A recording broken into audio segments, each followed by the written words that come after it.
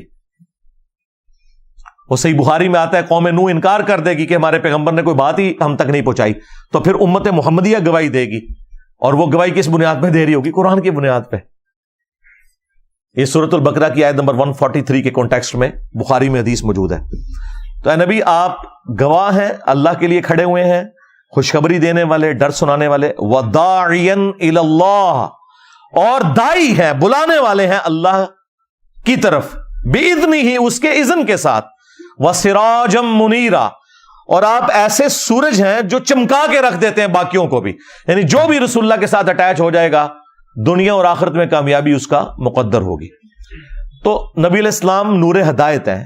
اس آیت کے تحت ہمیں یہ بات پتہ چلی کہ نبی علیہ السلام سراجم منیرہ ہیں, ایسے نور ہیں جو باقیوں کو بھی نور بنا دیتا ہے. یہ ہدایت کے نور کی بات ہو رہی ہے. سورۃ المائدہ میں بھی ہے نا, قد جاءکم من اللہ نور و کتاب مبین, بے شک تمہارے پاس اللہ کی طرف سے ایک نور آیا اور ایک کتاب. وہاں نور سے مراد اہل سنت کے جو سب سے پہلے مفسر ہیں جنہوں نے تفسیر لکھی, تفسیر تبری ابن جریر تبری کی, اسی سے حافظ ابن کثیر نے سارا چھاپا انہی سے مارا ہوا ہے. اصل میں تفسیر پہلی وہ لکھی گئی تھی. انہوں نے اس آیت کے کانٹیکسٹ میں لکھا یہاں نور سے مراد نبی صلی اللہ علیہ وآلہ وسلم کی ذات ہے. لیکن یہ نور ہدایت جو مسند احمد میں حدیث ہے, میں اللہ کے ہاں اس وقت بھی خاتم النبیین لکھا ہوا تھا جب آدم علیہ السلام ابھی مٹی اور پانی کے درمیان تھے.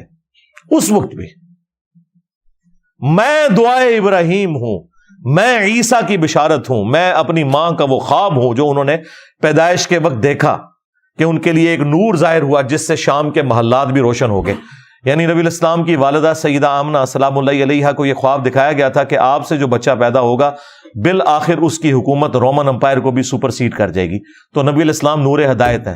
نبی علیہ السلام تو بہت بڑی ہستی, خلفائے راشدین, اہل البیت, صحیح بخاری, صحیح مسلم, یہ سب کے سب نور ہدایت ہیں الحمدللہ. تو یہ ثبوت ہے اس بات کا کہ نبی صلی اللہ علیہ وآلہ وسلم کو ہم نور کہتے ہیں ہدایت کے طور پر, یہ آپ کی کوالٹی کے طور پر. ریفرنس نمبر 7 سورہ سبا سورت نمبر 34 کی آیت نمبر 28, وما ارسلناک الا کافۃ للناس بشیرا ونذیرا, اے نبی ہم نے آپ کو پوری انسانیت کے لیے خوشخبری دینے والا اور ڈر سنانے والا بنا کر بھیجا. وَلَٰكِنَّ أَكْثَرَ النَّاسِ لَا يَعْلَمُونَ, لیکن اکثر لوگ اس حقیقت کو نہیں جانتے. یہ نبی علیہ السلام کی بہت بڑی خوبی ہے. وَمَا أَرْسَلْنَاكَ إِلَّا رَحْمَةً لِّلْعَالَمِينَ, جو سورۃ الانبیاء میں بھی ہے, ہم نے آپ کو سارے جہان والوں کے لیے رحمت بنا کر بھیجا. تمام جہانوں کے لیے رحمت بنا کے بھیجا, یہ بھی ترجمہ عربی میں درست ہے, اور تمام جہان والوں کے لیے یہ بھی درست ہے. تمام جہانوں سے مراد کیا؟ یعنی یہ انسانوں کا ایک جہان ہے, درختوں کا ایک جہان ہے, جانوروں کا ایک جہان ہے, پرندوں کا ایک جہان ہے, یعنی ان کی جو اپنی ایک جو کلوز انوائرمنٹ میں جو وہ رہتے ہیں, یہ سب کے سب جہان ہے. ان تمام کے لیے رحمت ہے نبی صلی اللہ علیہ وآلہ وسلم کی مبارک ذات. تو یہاں پر ہے کہ پوری انسانیت کے لیے آپ پیغمبر بنا کے بھیجے گئے ہیں, اور یہ آپ کی وہ خوبی ہے جو کسی اور پیغمبر کے پاس نہیں ہے. بخاری اور مسلم دونوں میں حدیث ہے, اللہ تعالیٰ نے مجھے 5 ایسی خوبیاں دیں جو کسی پیغمبر کو نہیں دی. ان میں سے پہلی خوبی یہ کہ پوری زمین میرے لیے مسجد بنا دی گئی, سجدہ گاہ, میرے امتی جہاں چاہے نماز ادا کر سکتے ہیں. دوسرا, اللہ تعالیٰ نے 1 مہینے کی مسافت سے میرا روب ڈال دیا میرے دشمنوں کے اوپر. میری امت 1 مہینے دور ہوگی, ان کے اوپر روب ڈال جائے گا. تیسرا, اگلے انبیاء قوموں اور قبیلوں کے لیے آتے تھے, مجھے اللہ تعالیٰ نے پوری انسانیت کے لیے پیغمبر بنا کے بھیجا. یہ نبی علیہ السلام کے علاوہ کسی اور کی خصوصیت نہیں ہے. چوتھی چیز, اللہ تعالیٰ نے مال غنیمت میرے لیے حلال کر دیا. اگلی امتوں میں مال غنیمت یعنی جنگ میں کافروں کا چھوڑا ہوا مال حلال نہیں ہوتا تھا. اور 5ویں فضیلت, مجھے اللہ تعالیٰ نے شفاعت کا اذن عطا کیا ہے. اور مسلم شریف میں ایک 6ٹھی فضیلت بھی آئی ہے, اللہ تعالیٰ نے مجھ پہ ختم نبوت فرما دی ہے. وہاں پہ وہ لفظ خاتم کا آیا ہے, جو یہ قادیانی دجال دھوکہ دیتے ہیں نا کہ جی خاتم کا لفظ قرآن میں ہے, خاتم دکھائیں, تو خاتم بھی مسلم میں موجود ہے. نبی علیہ السلام نبوت کی مہر بھی ہے, سیل آف دا پروفٹ بھی ہیں, سٹیمپ آف دا پروفٹ بھی ہیں, اور رسولوں کے سلسلے کو ختم فرمانے والے بھی ہیں. اس کے لیے آپ میری ایک تفصیلی ویڈیو دیکھ لیں, قادیانیوں کو مسلمان بنانے والی ویڈیو، اس میں نے تفصیل کے ساتھ بیان کیا۔ ریفرنس نمبر 8 سورہ التوبہ سورت نمبر 9 کی آیت نمبر ہے 33، یہ سورہ صف میں بھی آئی ہے۔ هو الذی ارسل رسولہ بالہدی ودین الحق، وہی اللہ ہے جس نے الہدا یعنی قرآن کے ساتھ اپنے نبی کو بھیجا اور دین حق یعنی اسلام کے ساتھ، لیظہرہ علی الدین کلہ، تاکہ تمام ادیان کے اوپر اس دین کو غالب کر دے، ولو کرہ المشرکون، خواہ مشرک اس کا برا مان جائیں۔ اللہ تعالیٰ نے اپنے نبی کے اس دین کو غالب فرمانا ہے، اور دیکھیں چند سالوں کے اندر غالب کیا۔ بخاری مسلم میں حدیث ہے کہ عنقریب کیسر روم ختم ہو جائے گا، پھر قیامت تک کوئی کیسر نہیں ہوگا، کوئی رومن امپائر نہیں ہوگی۔ عنقریب پرشیا کی امپائر بھی ٹوٹ جائے گی، پھر قیامت تک کوئی کسرا نہیں ہوگا۔ اور دیکھیں اللہ تعالیٰ نے چند سالوں کے اندر خلفائے راشدین کے دور کے اندر دونوں سپر پاورز مسلمانوں کے قدموں میں ڈھیر کر دی، اور آپ کی پروفیسی پوری ہوئی الحمدللہ۔ اور الٹیمیٹ جو پوری ہونی ہے پوری دنیا کے حوالے سے، وہ حدیث موجود ہے سنن نبی داؤد کے اندر کہ نبی علیہ السلام نے فرمایا کہ قیامت اس وقت تک قائم نہیں ہوگی جب تک کہ میری بیٹی فاطمہ کی اولاد میں سے میرے ہی نام کے اوپر محمد بن عبداللہ المہدی ایک ایسا شخص نہ پیدا ہو جائے جو پوری دنیا کو انصاف سے بھر دے گا۔ باقی امام مہدی کے اوپر میری تفصیلی ویڈیوز ہیں، وہ آپ دیکھ سکتے ہیں۔ ریفرنس نمبر 9 اور وہ آیت ہے ختم نبوت والی۔ ظاہر نبی علیہ السلام نے یہ اپنا کام تھا وہ امت کو ٹرانسفر کر کے گئے، آپ کے بعد تو نبی کوئی نہیں آنا، تو ختم نبوت کی آیت میں نے اس لیے اس کے فوراً بعد رکھی کہ یہ جو دین غالب ہونا ہے یہ نبی علیہ السلام کی امت نے آگے آپ کی لیگیسی کو لے کے چلنا ہے۔ سورۃ الاحزاب سورت نمبر 33 آیت نمبر 40، ما کان محمد ابا احد من رجالکم ولکن رسول اللہ وخاتم النبیین، محمد صلی اللہ علیہ وآلہ وسلم تو مردوں میں سے کسی کے باپ نہیں ہے، بلکہ وہ تو اللہ کے رسول ہیں اور خاتم النبیین ہیں۔ وَكَانَ اللَّهُ بِكُلِّ شَيْءٍ عَلِيمًا، اور اللہ تعالی سب کچھ جاننے والا ہے۔ اب یہ آیت اسپیسیفکلی تو اس کانٹیکسٹ میں تھی کہ حضرت زید ابن حارثہ چونکہ منہ بولے بیٹے تھے نبی علیہ السلام کے، تو انہیں زید ابن محمد کہا جاتا تھا، تو اللہ تعالیٰ نے منع کر دیا کہ منہ بولا رشتہ کوئی نہیں ہے، آپ نے جو اوریجنل باپ ہے نا ان کی طرف انہیں منسوب کر کے زید ابن حارثہ کہیں۔ اور پھر اسی کانٹیکسٹ میں یہ آیت آئی کہ محمد تو مردوں میں سے کسی کے باپ ہی نہیں، یعنی آپ کے بارے میں یہ اللہ تعالیٰ نے پروفیسی کر دی کہ آپ کا کوئی بیٹا جوانی کی عمر کو نہیں پہنچے گا۔ اچھا ساتھ ذکر کیا وَلَٰكِن رسول اللہ و خاتم النبیین، بلکہ وہ تو اللہ کے رسول ہیں اور خاتم النبیین ہیں۔ اس چیز کا اس سے کوئی تعلق ہے جبھی تو اس آیت کے اندر آیا نا کہ مردوں میں سے کسی کے باپ نہیں بلکہ وہ تو خاتم النبیین ہے۔ کیا مطلب؟ کہ ان کا کوئی بیٹا مرد نہیں ہوگا، بچپن میں فوت ہو جائیں گے بچے۔ کیوں؟ وَلَٰكِن رسول اللہ و خاتم النبیین، چونکہ وہ اللہ کے رسول ہیں اور ایسے رسول کے جو خاتم النبیین ہے۔ تو ختم نبوت کا تقاضا یہ ہے کہ آپ کا کوئی بیٹا جوانی کی عمر کو نہ پہنچے، ورنہ یہ اللہ تعالیٰ کی رحمت کا تقاضا تھا کہ اگر ابراہیم کا بیٹا پیغمبر ہے تو رسول اللہ کا بیٹا بھی پیغمبر ہونا چاہیے۔ تو اللہ تعالیٰ نے ان کے بیٹوں کو بچپن ہی میں موت دے دی کیونکہ آپ خاتم النبیین ہیں۔ اچھا یہ جو میں تشریح کر رہا ہوں نا، یہ تشریح بالکل فٹ ان بیٹھتی ہے صحیح بخاری میں ایک صحابی کے قول کے اندر۔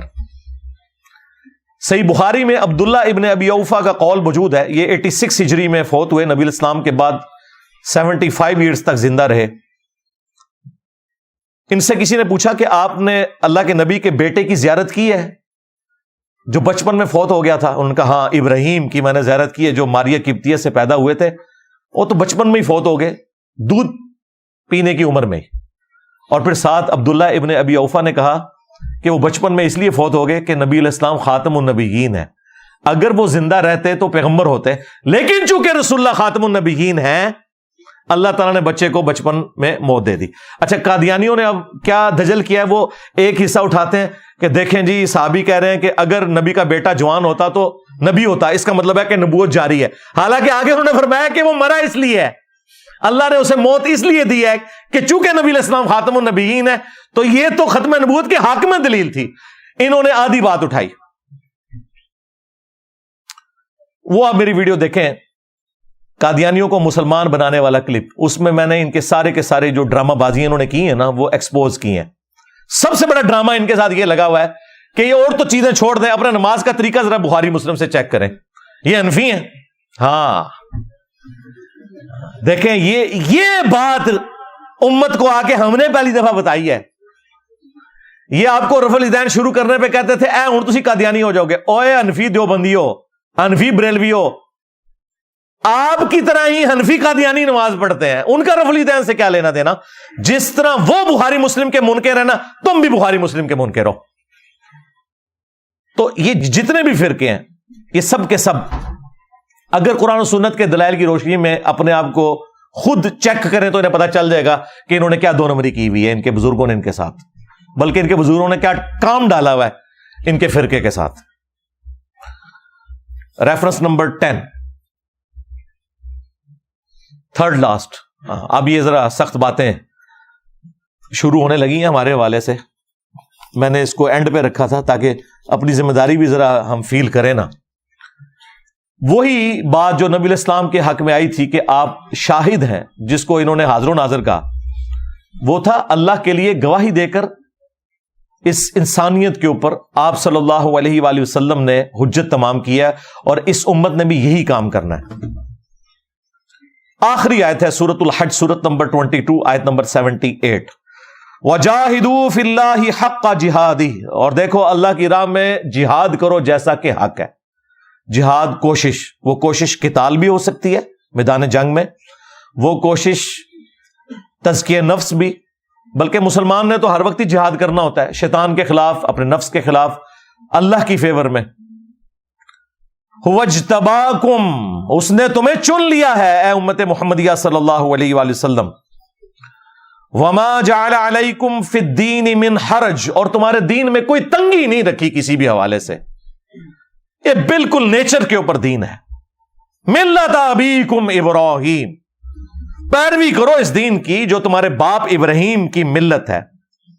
ہوا سماکم المسلمین، جنہوں نے تمہارا نام مسلم رکھا تھا، من قبل وفی ھذا، اس قرآن کے نزول سے پہلے اور اس کتاب میں اللہ نے بھی تمہارا نام مسلم رکھ دیا۔ کس لیے؟ لیکون الرسول شہیدا علیکم، تاکہ یہ رسول تم پر گواہ ہو۔ یہاں پہ اعلیٰ حضرت نے ترجمہ حاضر و ناظر نہیں کیا، گواہ کر دیا، کیونکہ آگے امت کو بھی حاضر و ناظر ماننا پڑنا تھا۔ وَتَكُونُوا شُهَدَاءَ عَلَى النَّاسِ، اور تم لوگوں پر اللہ کے لیے گواہی دیتے ہوئے کھڑے ہو جاؤ، اور تم لوگوں پر حاضر و ناظر۔ ہاں، اسی میں کہتا ہوں ترجمہ آپ کسی کا بھی پڑھ لیں، ڈنڈی جہاں اس نے ماری ہے وہ پکڑی جائے گی، خود اپنے ترجمے میں اس کی ڈنڈی پکڑی جائے گی۔ فَأَقِيمُوا الصَّلَاةَ، پس نماز کو قائم رکھو، وَآتُوا الزَّكَاةَ، اور زکات دو، وَاعْتَصِمُوا بِاللَّهِ، اور اللہ کے ساتھ چمٹ جاؤ۔ اللہ کے ساتھ چمٹنا کیا ہے؟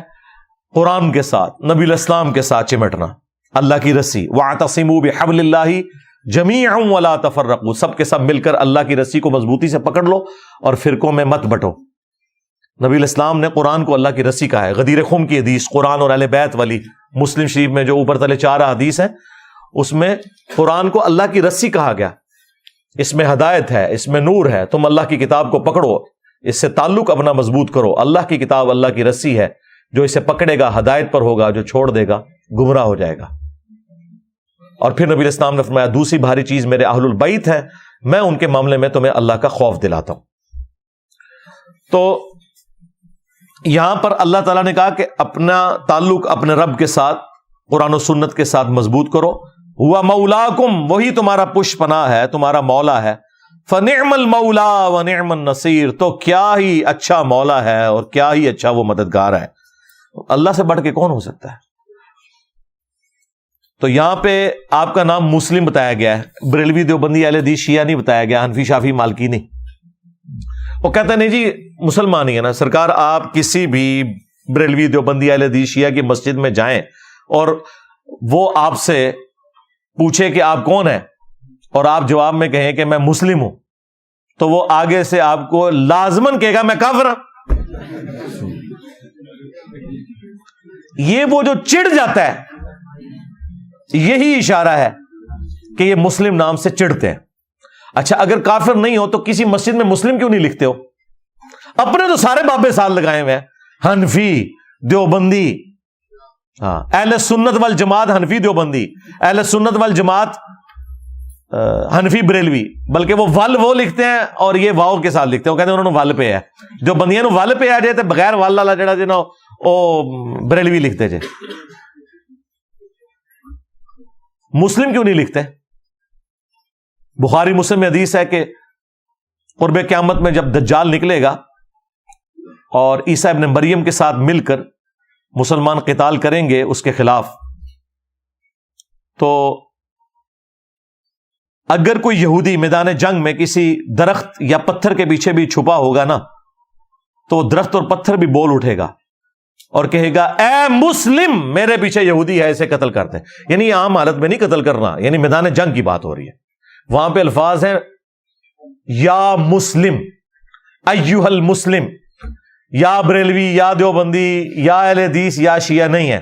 ہاں، سوائے ایک غرقت کا درخت نبی علیہ السلام نے کہا وہ پناہ دے گا جس کی کاشت اسرائیل میں کثرت کے ساتھ کی ہے انہوں نے. بڑا گھنا قسم کا درخت ہوتا ہے، ایک جھاڑی ہے درخت نما، وہ پناہ دے گا، وہ یہودیوں کا درخت ہے. تو بس اس وقت کا انتظار کریں، اور اس وقت اگر آپ کو مسلم کی صدا آئی اور آپ نے پیچھے مڑ کے نہ دیکھا، یہ سمجھتے ہوئے کہ کوئی انجینئر صاحب کا اسٹوڈنٹ ہی نہ پکار رہا ہو، تو بدبختی کی موت ہی مر جائیں گے. آج سے ہی تیاری شروع کر دیں. ریفرنس نمبر 11 سورہ التوبہ، سورت نمبر 9 کی آیت نمبر 24. یہ تو ہمارے استاد ڈاکٹر اسرار صاحب جس طریقے سے بیان کرتے تھے وہ ان کا خاصہ تھا.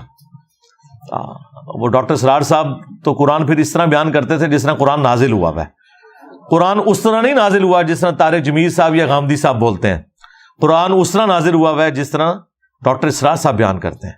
اور نبی علیہ السلام بھی اسی طرح بیان کرتے تھے. صحیح مسلم میں حدیث ہے کہ جب نبی صلی اللہ علیہ وآلہ وسلم ممبر پر چڑھتے تو آپ کی آنکھیں سرخ ہو جاتی، آواز بلند ہو جاتی، غصے میں اضافہ ہو جاتا، جیسا کہ کوئی جرنیل اپنی فوج کو تیار کر رہا ہو. تو یہ آنکھیں سرخ ہونا، آواز کا بلند ہونا اور غصے میں اضافہ ہونا ایگریسو سٹائل میں، یہ چیز تھی جس نے صحابہ کرام میں بجلی بھری تھی. اور یہ آیت تو پھر وہ ڈاکٹر سار صاحب جس طریقے سے بیان کرتے تھے. آیت نمبر 12 24 نمبر سورہ التوبہ آیت نمبر 24. قل ان کان آباؤکم، اے نبی ان سے کھول کر یہ بات ارشاد فرما دو کہ اگر تمہارے باپ و ابناؤکم، اور تمہارے بیٹے یعنی تمہاری اولاد، و اخوانکم، اور تمہارے بھائی، و ازواجکم، اور تمہاری عورتیں، و عشیرتکم، اور تمہارا سارے کا سارا کنبہ، و اموال اقترفتموہا، اور تمہارے کمائی کے مال، و تجارت تخشون کسادہا، اور وہ تجارت جس کے ماند پڑ جانے کا ہر وقت تمہیں خدشہ لگا رہتا ہے، وَمَسَاكِنُ تَرْضَوْنَهَا، اور وہ گھر جو تمہارے پسندیدہ ہیں. یہ 8 چیزیں گنوائی ہیں دنیا کی. اگر ان 8 چیزوں کی محبت، احب الیکم، اگر یہ چیزیں تمہیں زیادہ محبوب ہو جائیں، من اللہ ورسولہ وجہاد فی سبیلہ، اللہ سے اور اس کے رسول سے اور اللہ کی راہ میں جہاد کرنے سے، فتربصوا، تو پھر انتظار کرنا، حتی یأتی اللہ بامرہ، یہاں تک کہ اللہ تعالیٰ کا حکم عذاب تم پر آ پہنچے. واللہ لا یہدی القوم الفاسقین، اور اللہ تعالیٰ فاسق لوگوں کو ہدایت نہیں دیتا. بلکہ ڈاکٹر اسرار صاحب جب بولتے تھے نا تو ساتھ کہتے تھے فتربصوا، تو دبا ہو جاؤ، حتی یأتی اللہ بامرہ، یہاں تک کہ اللہ تعالیٰ کا حکم عذاب آ پہنچے. انتظار کرو. اللہ اکبر. یہ آیت ہے جی جس میں اللہ تعالیٰ نے دنیا کی 8 چیزیں گنوائی ہیں اور کہا ہے کہ یہ ظاہر ایک سمبل کے طور پر ہے، اس ساری چیزیں اسی کیٹیگری میں فال کرتی ہیں. اگر ان کی محبت اللہ رسول سے بڑھ جائے, اللہ کی راہ میں جہاد سے بڑھ جائے, تو پھر فارغ ہو. سورہ الاحزاب کے سٹارٹ میں اللہ تعالیٰ نے فرمایا النبی اولا بالمؤمنین من انفسہم وازواجہ امہاتہم, نبی مومنین کی جانوں سے بڑھ کر ان پر حق رکھتے ہیں, اور نبی کی بیویاں امت کی مائیں.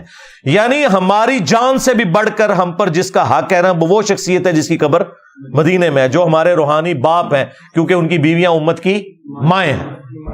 بخاری اور مسلم دونوں میں حدیث ہے, اس شخص نے ایمان کی حلاوت چکھ لی جس میں 3 نشانیاں ہیں. نمبر 1, اللہ اور اس کا رسول اسے پوری دنیا میں ہر چیز سے بڑھ کر محبوب ہو جائیں. نمبر 2, دوستی اور دشمنی کا معیار اللہ کی ذات.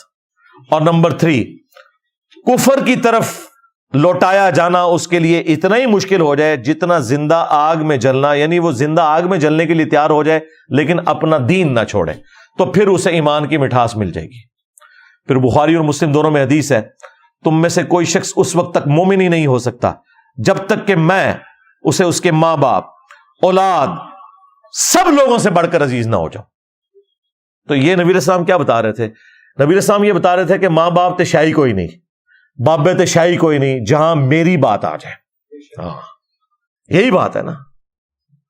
یہاں جناب مائیں کہتی ہیں میں دودھ نہیں بخشاں گی جے تو داڑھی رکھ لیتے. تو ایسے ماں باپ کو پھر یہی بتانا چاہیے نا کہ میرے نبی سا ہے ہی کوئی نہیں, اما ابا جی تسی تے شاہی کوئی نہیں. کیونکہ میرے نبی کے مقابلے پہ کھڑے ہو گئے, اور یہ سب سے ہلکا جملہ ہے جو ہم بول سکتے ہیں. ادروائز تو ان کو کہنا چاہیے کہ اپنے ایمان کی فکر کرو, تم خود بھی مسلمان رہے ہو کہ نہیں, بغاوت پہ اتر کے. اور پھر صحیح بخاری میں ایک حدیث ہے, نبی الاسلام اور سیدنا عمر ایک دفعہ ہاتھ میں ہاتھ ڈال کے چہل قدمی کر رہے تھے, تو حضرت عمر نے دیکھا نبی الاسلام نے اتنی شفقت کی ہے تو تھوڑے فرینک ہوئے. ان کا یا رسول اللہ پوری دنیا میں سب سے بڑھ کر آپ مجھے محبوب ہیں سوائے میری جان کے. اچھا وہ سمجھ رہے تھے میں نے بہت کارنامہ کر دیا.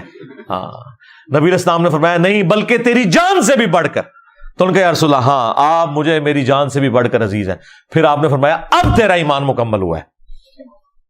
اچھا انہوں نے سچ بولا, انسان کو اپنی جان سے آگے تو کوئی چیز نہیں ہوتی, لیکن نبی علیہ السلام کے سامنے سچ بولنے کی برکت یہ ظاہر ہوئی کہ آپ علیہ السلام نے اس بات کو کھول دیا کہ بھائی یہ بھی ایمان مکمل نہیں ہے جب تک کہ اپنی جان سے بھی بڑھ کر مجھے عزیز نہیں سمجھو گے.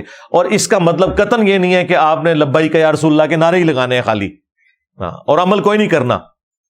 ختم نبوت کا نام لینا ہے اور چلانی ہے جو اپنی کاز اینٹی قادیانی کاز چلانی ہے, اینٹی چشتی رسول اللہ, اینٹی تھانوی رسول اللہ, بات ہی نہیں کرنی کیونکہ اس میں اپنے فرقے خلاف ہو جائیں گے. تو یہ ختم نبوت کا کام نہیں ہو رہا, یہ اینٹی قادیانی کام ہے. ختم نبوت یہ ہے کہ خواہ غلام احمد قادیانی دجال ہو یا کوئی اور دجال ہو, وہ کسی بھی فرقے کا بزرگ ہو, جس نے ختم نبوت کے اوپر ڈاکہ مارا ہے, سب کو ایک ہی کٹہرے میں لا کر کھڑا کیا جائے. آخری ریفرنس نمبر 12. آپ گیس کریں کہ آخری ریفرنس کیا ہو سکتا ہے. اس کے بعد تو کسی کی گنجائش ہی نہیں تھی, تو یقیناً یہ 11واں ریفرنس ہی آخری تھا. یہ جو 12واں ریفرنس ہے, جو اللہ کے محبوب علیہ السلام کا احسان ہے اس امت کے اوپر, اس کے کانٹیکسٹ میں اللہ تعالیٰ نے امت کے اوپر ایک چیز فرض کر دی ہے. سورۃ الاحزاب سورت نمبر 33 آیت نمبر 56, ان اللہ وملائکتہ یصلون علی النبی یا ایھا الذین آمنوا صلوا علیہ وسلموا تسلیما اللہم صل علی محمد وعلی آل محمد کما صلیت علی ابراہیم وعلی آل ابراہیم انک حمید مجید اللہم بارک علی محمد وعلی آل محمد کما بارکت علی ابراہیم وعلی آل ابراہیم انک حمید مجید. السلام علیکہ ایھا النبی ورحمۃ اللہ وبرکاتہ. یہ آیت جب نازل ہوئی تو صحابہ کرام نے کہا یا رسول اللہ آپ نے ہمیں سلام تو سکھا دیا ہے, السلام علیکہ ایھا النبی, ہم آپ پہ درود کیسے پڑھیں؟ اور بخاری کے تو الفاظ ہیں ہم آپ اور آپ کے اہل البیت پر کیسے درود پڑھیں. تو پھر نبی علیہ السلام نے یہ درود ابراہیمی تعلیم فرمایا. اس کا جو پہلا حصہ ہے یہ بھی پرفیکٹ ہے, اللہم صلی علی محمد وعلی آل محمد. تو یہ امت کے اوپر اللہ تعالیٰ نے اوبلیگیٹری ٹھہرا دیا کہ آپ صلی اللہ علیہ وآلہ وسلم کے لیے دعائے رحمت کرنی ہے، دعائے سلامتی کرنی ہے، اگرچہ اس کا فائدہ ہمیں ہی ہے۔ مسلم شریف میں حدیث ہے، جو مجھ پر ایک دفعہ درود پڑے گا اللہ تعالیٰ اس پہ 10 رحمتیں نازل فرمائے گا۔ اور درود شریف کے فضائل میں تو میری پوری مجلس ہے 5 گھنٹے کی، آپ وہ دیکھ لیں، درود شریف سے متعلق 50 کوسچنز وہاں پہ تفصیل کے ساتھ مل جائے گی۔ بہرحال اس آیت میں امت کو یہ تعلیم کیا گیا ہے کہ جس نبی کا یہ آپ پر احسان ہے، جس نبی کو اللہ تعالیٰ نے ذریعہ بنایا آپ کی ہدایت کا، آپ نے ان کے لیے دعا کرنی ہے۔ اس لیے ہم دیکھیں ہماری نماز اسی چیز کے ساتھ جڑی ہوئی ہے، ہم نماز میں بھی درود شریف پڑھتے ہیں، آگے پیچھے بھی، مسجد میں جاتے وقت بھی درود شریف ہے، اور درود شریف کو اپنا حرز جاں بنانا ایک مومن کی نشانی ہے، الحمدللہ۔ باقی نبی علیہ السلام کو ہماری دعاؤں کی کوئی ضرورت نہیں ہے۔ وَرَفَعْنَا لَكَ ذِكْرَكَ، اے نبی ہم نے آپ کے لیے آپ کے ذکر کو بلند کر دیا ہے۔ دنیا میں جہاں کہیں بھی اللہ کا نام لیا جاتا ہے، اذان کے اندر یا نماز میں، تو ساتھ رسول اللہ کا بھی نام مبارک ذکر ہوتا ہے۔ اشہد ان لا الہ الا اللہ تو اشہد ان محمد رسول اللہ، یہ ساتھ ہی ذکر ہوتا ہے۔ وَلَلْآخِرَةُ خَيْرٌ لَكَ مِنَ الْأُولَى، اے نبی آپ کا ہر آنے والا لمحہ گزرے ہوئے لمحے سے بہتر ہوگا۔ اس وقت نبی علیہ السلام کی جو زندگی ہے اللہ کی جنت میں، وہ اس زندگی سے بہتر ہے جو آپ دنیا میں گزار کے گئے ہیں، اور آپ کی قیامت کے دن کی زندگی اس برزخ کی زندگی سے بہتر ہوگی۔ ہر لمحے درود شریف جو اللہ بھیج رہا ہے اور اس کے فرشتے بھیج رہے ہیں، بے شک اللہ اور اس کے فرشتے درود بھیجتے ہیں نبی صلی اللہ علیہ وآلہ وسلم پر، تو نبی علیہ السلام کی تو شان ہر وقت بلند ہو رہی ہے۔ اللہ کا درود بھیجنا یہ ہے کہ اللہ تعالیٰ کسی کو نہیں کہتا، اللہ تو خود شان بلند کر دیتا ہے۔ یہ تو فرشتے یا ہم ہیں جو ہم کہتے ہیں اللہم صلی علی محمد، اے اللہ تو محمد صلی اللہ علیہ وآلہ وسلم پر رحمت نازل فرما۔ اللہ کو تو کسی کو کہنے کی ضرورت نہیں ہے۔ اللہ کا درود یہ ہے کہ اللہ تعالیٰ کہتا ہے میں نے اپنے نبی پر اتنی رحمتیں کی، میں نے اپنے نبی کے اتنے درجات بلند کیے۔ اللہ کو تو کسی کو کہنے کی ضرورت ہی نہیں ہے۔ تو یہ نبی صلی اللہ علیہ وآلہ وسلم کی خوبی ہے کہ آپ کا ہر آنے والا لمحہ گزرے ہوئے سے بہتر ہے۔ وَلَسَوْفَ يُعْطِيكَ رَبُّكَ فَتَرْضَىٰ، اور اے نبی وہ دن بھی آنے والا ہے، ہم آپ کو اتنا دیں گے کہ آپ اپنے رب سے راضی ہو جائیں گے، اور وہ دن ہے قیامت کا دن۔ ہاں، وہ صحیح مسلم میں حدیث ہے کہ نبی علیہ السلام ایک دفعہ بیٹھے ہوئے رو رہے تھے، تو حضرت جبرائیل علیہ السلام کو اللہ تعالیٰ نے بھیجا اور کہا کہ ہمارے محبوب کو سلام کہو کہ پوچھو کیوں رو رہے ہو۔ تو نبی علیہ السلام نے کہا میری امت، میری امت۔ تو اللہ تعالیٰ نے پیغام بھجوایا کہ انہیں سلام کہو اور کہو کہ ہم آپ کی امت کے معاملے میں آپ کو قیامت والے دن رسوا نہیں کریں گے۔ تو یہ شفاعت ملنی ہے۔ عسیٰ ان یبعثک ربک مقاما محمودا، ان قریب وہ وقت آنے والا ہے کہ ہم تمہیں ایسے مقام پر فائز کریں گے اے نبی جہاں ہر شخص تمہاری تعریف کر رہا ہوگا۔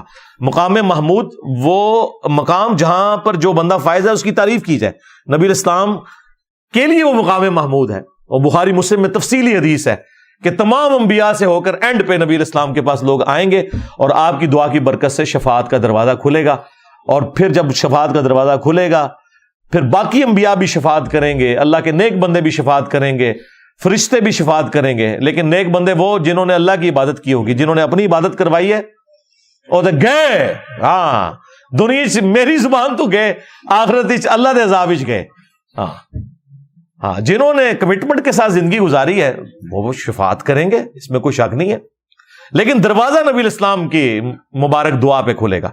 مسلم شریف میں واضح حدیث ہے سب سے پہلے قیامت والے دن میں قبر سے نکالا جاؤں گا، سب سے پہلے میں شفاعت کروں گا، سب سے پہلے میری شفاعت قبول کی جائے گی۔